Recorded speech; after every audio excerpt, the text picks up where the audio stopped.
On October 9, 1962, the British flag was lowered and up went the black, yellow and red one of the new independent state of Uganda. The symbolism was pregnant with meaning. This was the end of an old order and its traditions, and the beginning of a new uncertain one. For more than 60 years, the British had ruled Uganda as part of its empire, an empire that spread out across continents and brought together a multitude of peoples and cultures.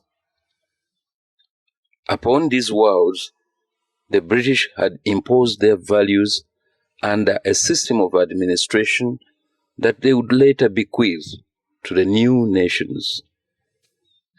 For Uganda, as the colonial regime was retreating, with the instruments of political power handed over to the new African leaders of the sovereign state, the pillars of the old state remained intact. It is these systems and personnel of the old public service that ensured that Uganda managed to have a smooth transition. Dr. Martin Alikel was one of the few senior public servants of the time. As far as the civil service was concerned, it was smooth because the top civil service was manned by both Ugandans and expatriates. The only difference was in expatriation allowance. The basic salary was the same. But where there was no transition, smooth transition, was at the very top, permanent secretaries. There were no Ugandan permanent secretaries before 1962. And the late Frank Kalimuzo was the first permanent secretary and eventually became the head of the civil service. After Kalimuzo came Katongole and Alfred Mubanda. Of the three, Mubanda is the only top civil servant at the time of independence who is still living. This is a position that automatically came to him as one of the first graduates of Makerere University, which was by then the only one in East Africa. The British were very keen to take us. So those of us who graduated, we had no problem of finding jobs at all. So we joined the administration. As we were highly educated at the time, the British started a system of 3/5 officers, meaning that we used to get salaries 3/5 of the Muzungu's salary. 3/5. The 2/5 was the Muzungu's inducement, to induce them to come from wherever they came from to come and work in Uganda. We had all the privileges which the Muzungu had. We used to stay in what used to be called European housing. In fact, in Entebbe, we were only 2 Ugandans staying in the European areas. It had its advantages and disadvantages. Dr. Martin Aliker was recruited directly from the United Kingdom after university. Well, I was one of the rare birds. I was recruited as an expatriate civil servant from the United Kingdom.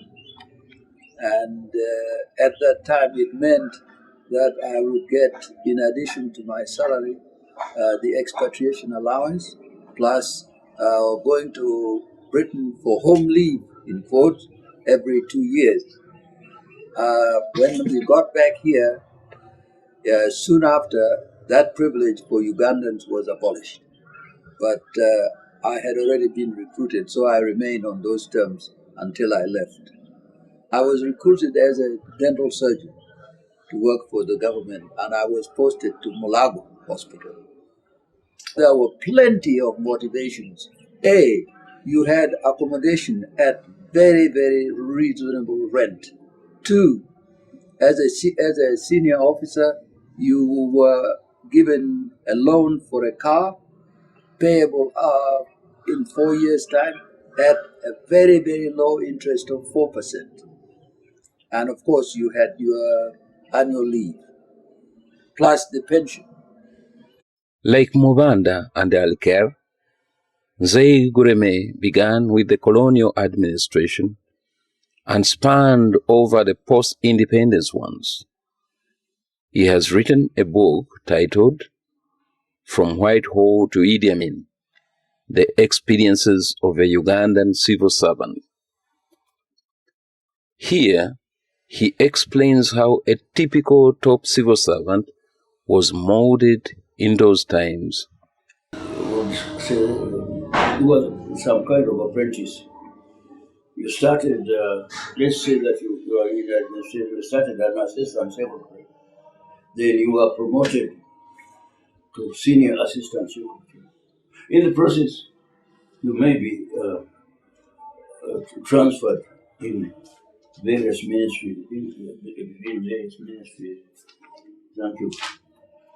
And then you are promoted senior assistant secretary, principal assistant secretary, under secretary. And if you are lucky, you end up at the top as a permanent secretary. See? Now, by the time you become permanent secretary, you have worked in practically all ministries. Whether you had been a doctor or an engineer, if you are trained as an administrative officer, you know all that.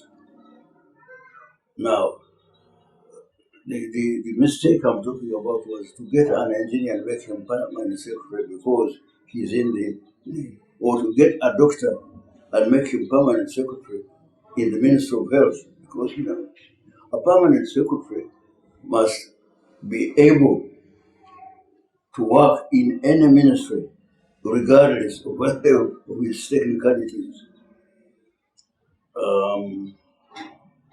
When we were trained as administrative officers, we had to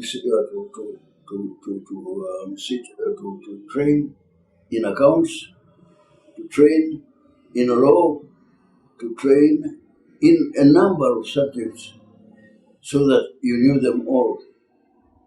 Now, if you are a doctor and you are made permanent secretary in the Ministry of Health, you practically know nothing about accounting. You are not informed about the law. So that is a mistake. And that's what I'm saying in this administration as a profession. They make it, you see, by the time a permanent secretary retires, he can work in any ministry. Entry into the civil service was based on a regular system of recruitment. At that time, everything was absolutely according to the book. You were recruited on merit and you worked, and every year a report was made by your immediate superior to his superior as to your performance in that year. And if you stayed in the civil service for a long time, you were either promoted or not promoted on the basis of your performance. There was no shortcut. Everything was above board. After recruitment, the civil servant was subjected to a rigid code of conduct, and this is what ensured that the civil service performed. Joab Obo, a man who joined the civil service at the rank of a technical assistant during the colonial time, rose to the rank of engineer and retired at the level of a director of broadcasting, gives testimony. There was no question of coming late at all. The chief engineer told us that one, come rain, come shine, the question of coming late does not arise. And even if you want to die, you should come and get permission. And that meant that whenever we were sick, the first thing you do, your relatives or yourself, you report to the office first. They see how sick you are. They either give you off duty, they will ring Mulago for you so that you are attended to. I may give you an incident. One time, it was raining hard, and I was struggling to get to the office. The studio engineer, Mr. Davis, saw me walking in the rain in his car, just passed me and went to the office. When I reached there, he said, "Oh boy, you are a bit late, but we will forgive you." I said, "But sir, you passed me on the way and you couldn't give me a lift." He told me, "Mr. Bo, do you think that in the future when you are a senior engineer or chief engineer, will you afford transport to all your staff? Do it now so that in the future others can see from you." So for us in radio or in broadcasting, engineering, the question of late coming was out of question. After independence, the government began a series of administrative measures that were to change the character of Uganda's public service. Alfred Uganda became appointed permanent secretary, and he was tasked with the Ugandanisation of the public service. I was appointed permanent secretary responsible for Ugandanisation, training and recruitment. Why Ugandanisation? Because we are going to get independence, and therefore the Bazungus had to leave, and we had to make sure that able Ugandans took over their positions. And it was my responsibility to ensure that able Ugandans were available. Training goes really with Ugandanization. Once I knew that there wasn't anybody, then I would ensure that somebody was given enough training locally and abroad to come back and take over that responsibility. I was in charge of the entire scholarship scheme of the country, and indeed we benefited quite a lot. Recruitment, I was also responsible for recruitment of Ugandans into the service to take over from the British, and these Ugandans had to be well educated. During independence itself, I was in Britain because the government, first of all, the British government wanted to leave some capable civil servants in every area. And that's why some of us were sent to Britain, particularly to BBC and other colleges, so that we could come and take over.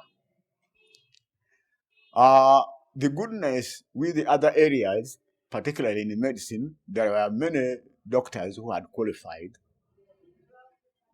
But taking over from a white man or from a colonial ruler wasn't easy. First of all, for your fellow Africans to see that you are in a place of a Muzungu and they have to obey you the way they used to do to a Muzungu. Some of them even felt they are better than you. and I found it difficult to obey you. And you had to impress them or use civil service system to make them do that. It started off with Obote 1. As soon as Obote 1 took over as Prime Minister, he removed the appointment from permanent secretaries from the Public Service Commission. It became a government appointment. And the late George Magezi was the Minister for Public Service, and he was the one who conveyed that information to us. The chairman at the time was former President Yusuf Lule. And as soon as Obote did that, removed the appointment of permanent secretaries from the Public Service Commission, Lule resigned and went to Makerere. In the district administration, there was a lowering of standard because during the British times, all administrative officers except 12 were from Oxford or Cambridge. I have a book here, the last civil service book which the British printed, which showed that out of all the administrators, only 12 were non-Oxford, Cambridge. Now, when they started promoting Ugandans to become district commissioners, they were promoting people who some of them started off as clerks.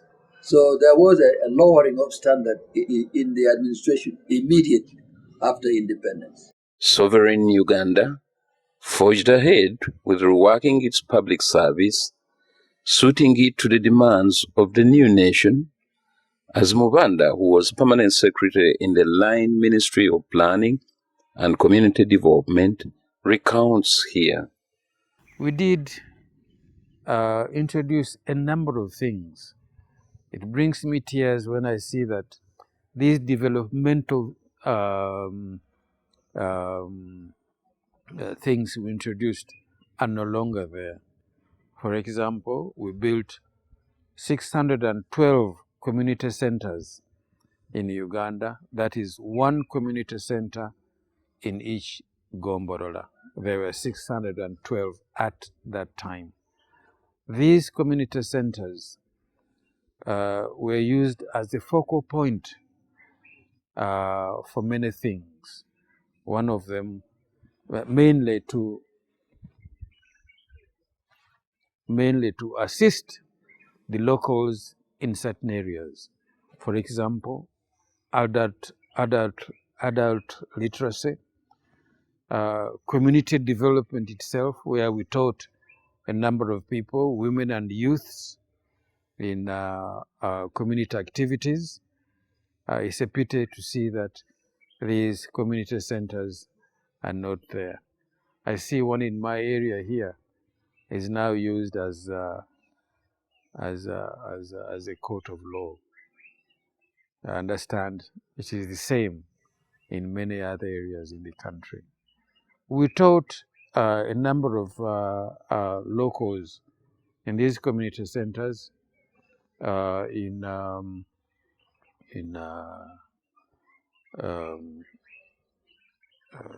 taught them a number of skills which they appreciated. For example, to improve on handicrafts. In fact, we had to appoint a Muzungu to come and assist us upgrade that area, which was upgraded. We used to sell a lot of handicrafts to Europe and to the United States. Things started to change drastically in 1971 when Idi Amin took power, and according to Dr. Martin Aliker, that is when Uganda's civil service collapsed. With Idi Amin, there was total collapse. There was no civil service to speak of. For example, a fellow called Latuke, who had been a clerk in Gulu in a district office, was brought here to be the permanent secretary in the Ministry of Lands. He knew nothing about civil service procedures. Perhaps the most glaring indictment of public service failure can be seen in the picture of uncoordinated developments in Uganda's capital city, Kampala. Engineer George Akol served as Kampala's city engineer. He has since retired home in Kumi, eastern Uganda. It is from this retirement that he advises policymakers to engage physical planners to revise development plans for Kampala city. The previous ones, he adds, were scheduled to last from 1968 to the year 2000. Nevertheless, there are supporting voices for the work of the country's public service. Professor Fares Mutibwa, who has written extensively on Uganda's political history, believes that it is the country's civil service that has ensured that Uganda is not a failed state. Over years, I can definitely at the time of independence, we had a first-class civil service, honestly, dedicated people. And in my view, really, I admired the people I saw at that time. Over a period, with the deterioration of our political system, even civil service was inevitably affected. But during Obote, the first regime of Obote, civil service was really first-class civil service. It was a very wonderful institution. During Amin, again, civil service played a very big part because had it not been for the very good civil servants we had, and with the chaotic nature of the Amin's regime, Uganda would have fared much worse than we did. Than we did. So civil service was again the backbone of our nation during Amin's regime.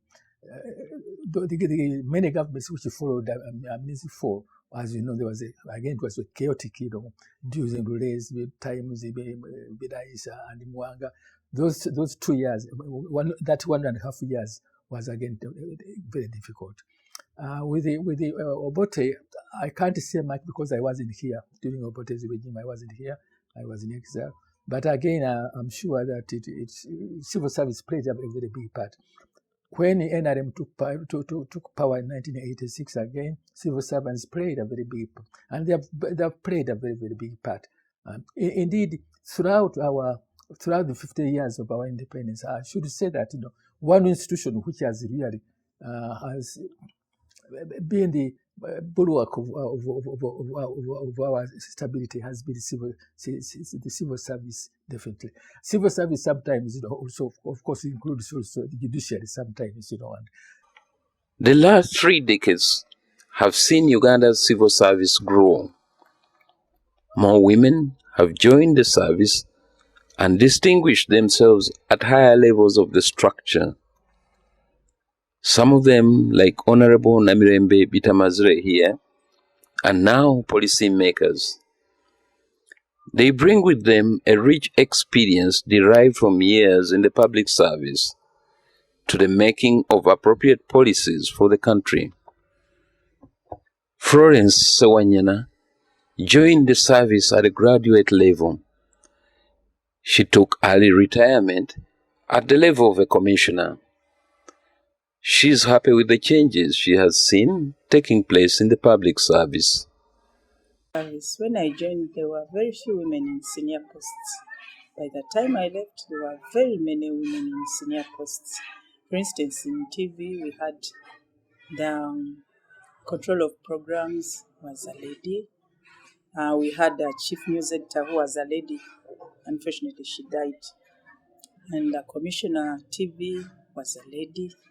So I'm glad that by the time I left, so many women were in senior posts. And even in Radio Uganda, they were very highly placed ladies.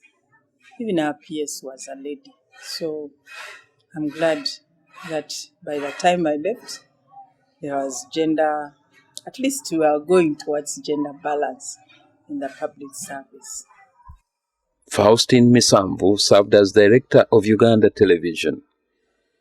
He's one of the skilled civil servants that got specialization in technical fields that were unavailable in Uganda's public service at the time of independence. You put in a few good things that help the country. I never regret having been in broadcasting, because we did quite a bit to help real development causes. For instance, with my colleagues at Uganda Television, after I became the control programs at Uganda Television in 1987, we did quite a lot of programs on fighting AIDS. I must say, we pioneered AIDS advocacy. We did a wonderful little film called It's Not Easy. The experience was wonderful. We did it on 16 millimeter with collaboration from friends and fellow professionals from Zimbabwe, John Riba, and another gentleman from Norway. I forget the name now. But the film ended up winning awards, and all the time it was training on the job, and I've never regretted since. Ephraim Kamhangire also served as commissioner in charge of museums and monuments. He is proud of his duty with the public service, where he gained skills and knowledge that could be useful in enabling the development of Uganda as a nation.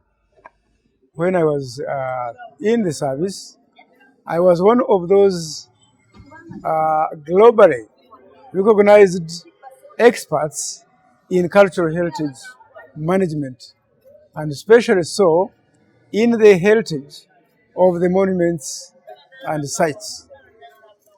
I attended quite a number of seminars, conferences, and workshops on cultural heritage management, especially those which were organized by UNESCO World Heritage Committee, and later on the African World Heritage Fund. And I retired a happy man, I'm sure, because at least I would be frequently consulted and taken on to be a resource person to some of these international conferences and seminars.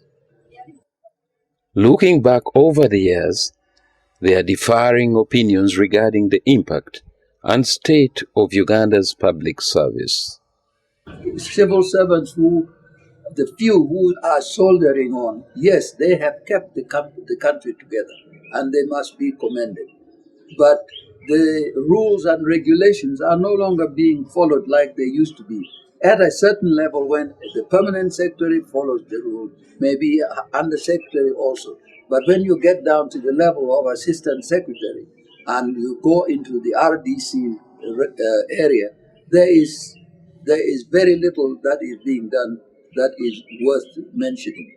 Things change.